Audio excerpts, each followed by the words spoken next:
예, 오늘의 모닝 브리핑 시작하겠습니다. 트럼프가 일본, 멕시코, EU, 중국, 협상 관련된 발언을 쏟아내면서, 협상이 이제 협상 국면으로 넘어가고 있구나, 이런 점을 확인한 점은 일단 지수 방어 요인이었고요. 또, 반면에 이제 트럼프가 파월을 막 맹비난하는 그런 메시지가 나왔고, 또 일부 종목이 이제 큰 폭으로 빠지면서, 지수에 좀 발목을 잡는 이제 그런 역할도 했습니다. 그래서 시장은 어정쩡하게 마감이 되는 그런 모습이었고, 우리 증시는 이제 외국인들이 매도하고 있음에도 불구하고 지수는 최근에 좀 올라오고 있는 그런 모습이 특징적으로 나타나고 있죠. 그런데 여전히 관세 피해주들, 그러니까 수출주들이 부진해서 이런 종목군들이 살아나느냐 여부가 상당히 중요한 어떤 고비점, 그러니까 고비를 넘길 수 있는지 중요한 관전 포인트가 될 것 같습니다.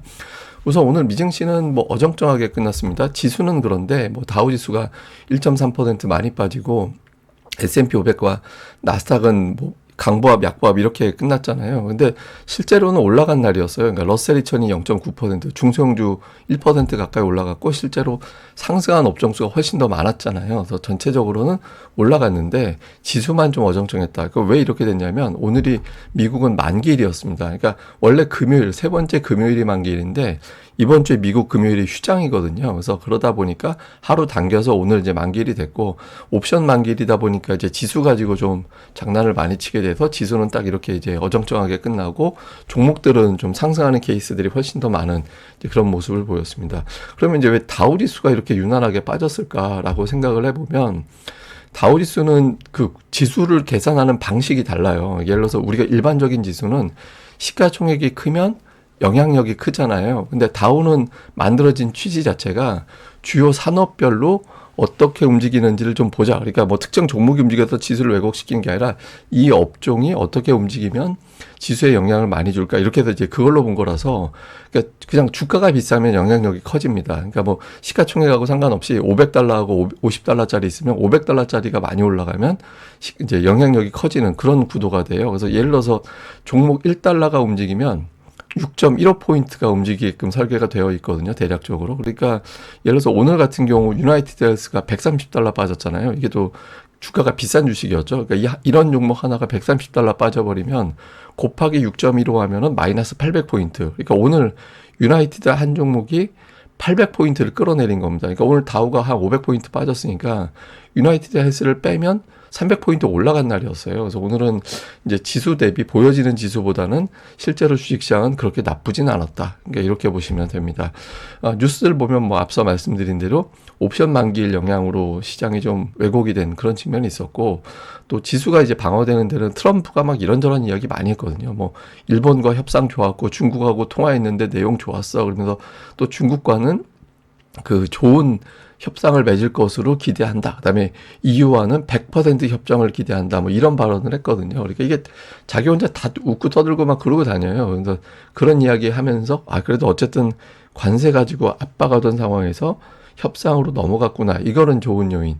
근데 이제 또 트럼프가 또 파월을 굉장히 많이 압박을 했거든요. 잠시 후에 또 설명드릴 겁니다만은 어쨌든 연준이 너무 느리다. 그래서 당장 금리를 내려야 된다. 이런 이야기하면서 파월의 해고가 시급하다. 이런 발언을 한 거는 연준의 독립성을 훼손시키는 건 안 좋은 건데 이렇게 또 해석이 됐고, 근데 어쨌든 주식시장에 대해서는 여전히 좀 보수적인 분석이 많습니다. 그러니까 S&P 글로벌 이런 곳에서는 정책의 어떤 변동성, 그다음에 현재 경제 상황 이런 문제가 만성화되고 있다라는 점을 지적을 했고요. 또 일부에서는 올해 기업들의 실적을 EPS, 그러니까 주당 순이익이 1%, 내년도에는 4%밖에 안 늘어날 것 같다. 그러니까 원래 현재까지의 컨센이 올해 한 9% 정도, 내년도에 한 15% 플러스 마이너스 이 정도 예상하고 있거든요. 그러니까 늘어날 게 없다라는 거예요. 이런 어떤 상황에서 무슨 기업들의 실적이 늘어나냐 이렇게 지적을 하면서 그럼 주가가 못 올라간다라는 게 되잖아요. 이렇게 좀 보수적으로 보는 이제 그런 시각도 있습니다. 근데 이날 그 실제로 지표들 보면 이렇게 썩 좋진 않아요. 그러니까 필라델피아 여론지수 이게 일종의 이제 제조업 지수인데 이거 마이너스 26.4가 나왔거든요. 예, 그러니까 전월 대비 뚝 떨어졌잖아요. 그러니까 전월 대비 감소폭 기록이 역대 네 번째였습니다. 근데 그 역대 앞에 세 번째가 언제였냐면 2008년도 금융위기 때, 그다음에 2020년 코로나 때였거든요. 그러니까 그때만큼 제조업 지표가 떨어지는 거예요. 이게 소프트한 지표, 하드한 지표 이렇게 나누긴 하는데 이제 우리가 보통 이런 지표는 일종의 이제 설문 지표라서 그 약간 좀 다르게 보긴 합니다. 근데 어쨌든 최근에 보면 일관되게 설문지표들은 좀 대체로 안 좋게 나오는 예, 그런 경향성이 좀 있죠. 그래서 어쨌든 최근에 이제 제조업 지표를 비롯해서 설문지표들이 좀 안 좋게 나오고 있다. 이런 것들은 뭐 지수가 시원스럽게 올라가기 어려운 그런 요인이 되는 거고, 또 관세 여파가 있어서 그런지 몰라도 테슬라라든가 엔비디아 이런 지표들이 별로 안 좋아요. 그러니까 테슬라 같은 경우는 유럽 시장의 판매 감소율이 뭐 이게 되게 대단하죠. 그러니까 독일에서는 60%가 줄어들고 막 이런 형태로 나타나고 있거든요. 그러니까 유럽에서 증가한 나라는 영국밖에 없어요.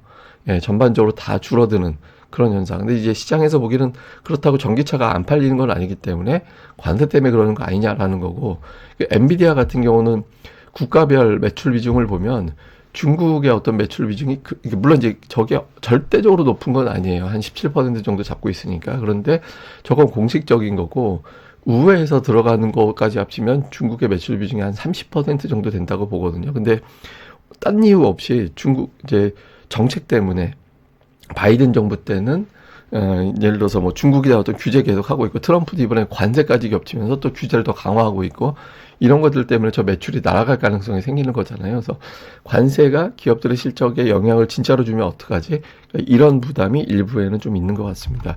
그리고 이제 트럼프가 너무 말을 막 해요. 그러니까 이게 이 시비가 7번째 금리 인하를 이미 했죠. 인하 예상이라고 SNS에는 올렸지만 이미 했는데, 파월은 늘 엉망이다. 그러니까 유가하고 달걀 값을 자기가 잡았는데 금리 안 내리고 있잖아요. 저거 정치적인 거다라고 이야기를 하면서 파월의 해임이 시급하다라고 이야기하고 있거든요. 그러니까 파월의 임기가 내년도 5월이에요. 그러니까 6월에 이제 그만두면 되는 건데, 중도에 그만두게 하기 위해서는 위법적인 행위를 한 거 말고는 그만두게 할 수가 없어요. 예, 그러니까 저거는 막 압박을 해가지고 금리 내리게끔 하려고 저렇게 하는 거거든요. 근데 저게 너무 저렇게 하면 저거 자체가 위헌이 될 수 있어서 트럼프가 좀 아슬아슬한 겁니다. 그리고 또 기자들 만나서도 파월 뭐 자기가 막 그만두라고 하면 그만둬야 된다고 막 이런 취지로 이야기하고 있잖아요. 그래서 좀 선을 넘는 그런 발언을 하고 있고, 이런 발언은 정책의 어떤 연속성을 떨어지고 독립성을 훼손한다, 이런 어떤 비판을 받을 가능성이 있습니다. 근데 어쨌든 오늘 같은 경우는 또 그 협상 잘 되고 있다 이런 발언을 또 하고 해서 시장을 또 방어하는 그런 역할을 한 것도 이제 사실인 것 같습니다. 근데 최근에 보면 주요 업종별로 자금이 다 빠져나가고 있거든요. 근데 기술주 쪽으로는 또 자금이 들어와요. 그래서 이 노란색 선이 기술주 쪽인데, 어쨌든 좀 시장이 여차하면 저게 어떤 의미냐. 그러니까 불안할 땐 돈 많은 빅테크가 낫다, 이렇게 선호하는 측면도 있을 겁니다. 그래서 어쨌든 업종별 자금 동향 보면 이제 기술주 쪽에 자금이 조금 더 잘 들어오는 그런 측면이 있는 것 같다, 이렇게 보면 되겠습니다. 주요 종목으로는 뭐 앞서 말씀드렸던 유나이티드 헬스가 실적 전망 하향 뭐 이런 것 때문에 이제 부진했고, 일라이릴리가 오늘 14%나 올라갔는데 비만 치료제, 당뇨 치료, 이 치료제가 임상에서 좋은 결과를 냈다, 이런 보도가 나왔고요. 테슬라는 뭐 부정적인 뉴스에도 불구하고 대부분 다 이제 반영된 재료야, 이렇기 때문에 선전을 했고요. 그리고 이제 허츠 같은 경우는 이제 빌 레크먼이 지분을 매입했다라는 보도가 나오면서 오늘 뭐 말 그대로 폭등을 하는 이제 그런 결과를 나왔습니다. 근데 대형주들이 전체적으로 부진했잖아요. 이거는 이제 오늘이 만기일이었기 때문에 옵션 만기일 영향으로 대형주가 좀 눌리는 그런 결과가 나왔던 게 아닌가, 이렇게 추정이 됩니다. 자, 우리 증시는 지수가 최근 들어서 4월만 놓고 보면 4월 초반에는 하락했다가 그다음에 최근 들어서는 좀 회복하는 그런 모습이 나오고 있잖아요. 근데 4월 전체적인 수급을 보면 사실 그렇게 썩 좋은 구도는 아니에요. 그러니까 외국인들이 계속 매도하고 있고, 이제 기관이 매수하는데 연기금만 쭉 매수하는 거고, 금융투자는 좀 오락가락 했잖아요. 근데 이런 수급에도 최근에 올라오고 있다. 그러니까 최근에 외국인 투자들 5일 연속 매도하고 있음에도 불구하고 시장이 상승하고 있고, 그 기간에 상승한 종목 수가 많다라는 건 외국인들 매도 집중도가 좀 약화가 됐고, 그리고 기관들이 열심히 받아내고 있고, 외부적인 환경, 그러니까 관세가 압박에서 이제 협상 단계로 넘어갔다라는 점이 좀 긍정적인 영향을 주는 거잖아요. 근데 다만 이게 좀 왜곡된 게, 지수를 올렸다 싶은 종목군들, 예를 들어 한화에어로, 그러니까 방산주, 그 다음에 조선주, 바이오, 이런 식의 순서거든요. 그러니까 이게 이제 지수가 올라가긴 했는데, 주요 수출주들, 뭐 현대차니, 기아니, 삼성전자니, SK하이닉스니, 이런 종목이 지수를 올린 게 아니라 여전히 경계감이 있는 거예요. 그러니까 방산주라든가 조선 이런 거는 제가 제식 표현으로 그 관세 대피주로 제가 표현드리고 있는 종목이잖아요. 근데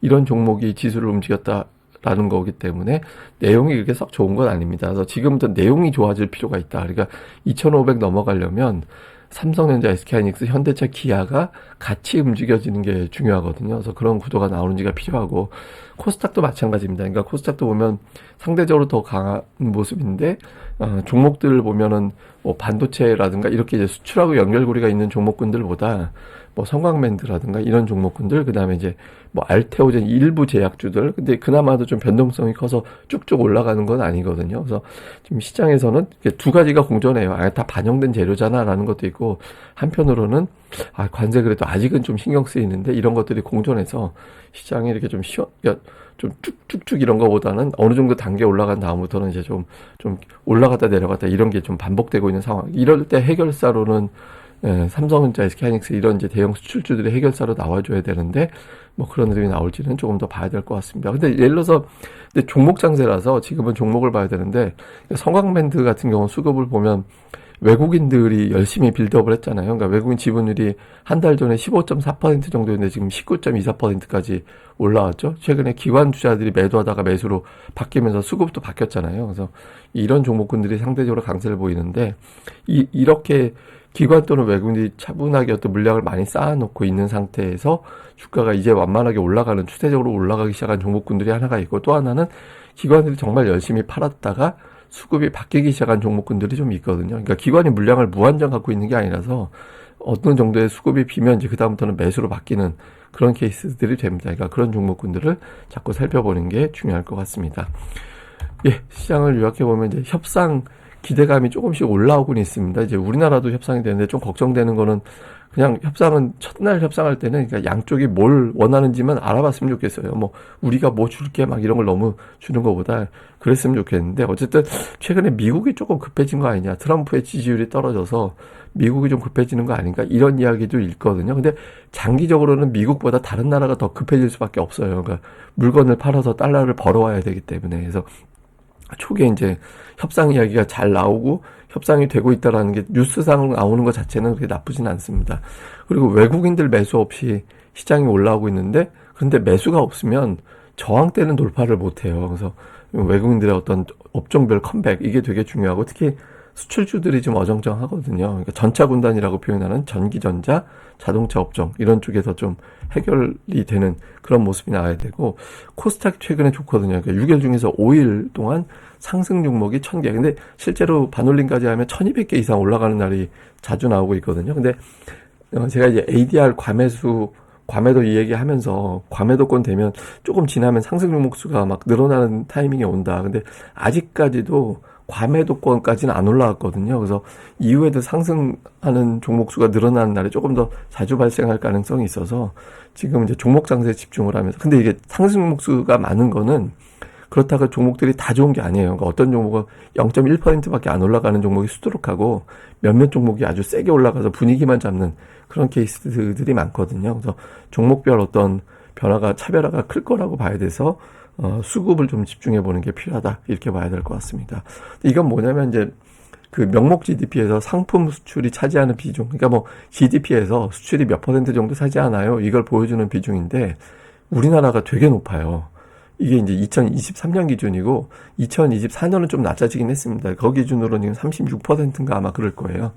근데 일단 이제 제가 표로 보여드릴 수 있는 거는 이런 거라서, 어쨌든 우리나라가 많이 높다라는 거잖아요. 그래서 좀 그 관세의 국면이 너무 길게 이어지면 우리나라에 좋을 건 없습니다, 사실은. 근데 이제 그렇다고 지금 협상을 너무 호구가 될 필요는 없어서 원하는 거 정도 알아보고, 협상이 진행되겠구나라는 기대감, 다른 나라 협상되는 결과가 괜찮구나라는 기대감이 나오는 것 정도가 우리나라에는 가장 이상적인 결과가 될 수 있거든요. 그래서 좀 이런 것들 수치 자체는 좀 우리에게 유리한 조건은 아니라서 좀 협상이 어떻게 되는지도 나름은 중요할 것 같습니다. 예, 그럼 또 오늘 하루 또 잘 보내시고요. 저는 또 다음에 뵙겠습니다. 이 방송 구독하기, 그리고 좋아요까지 꼭 부탁드립니다. 감사합니다.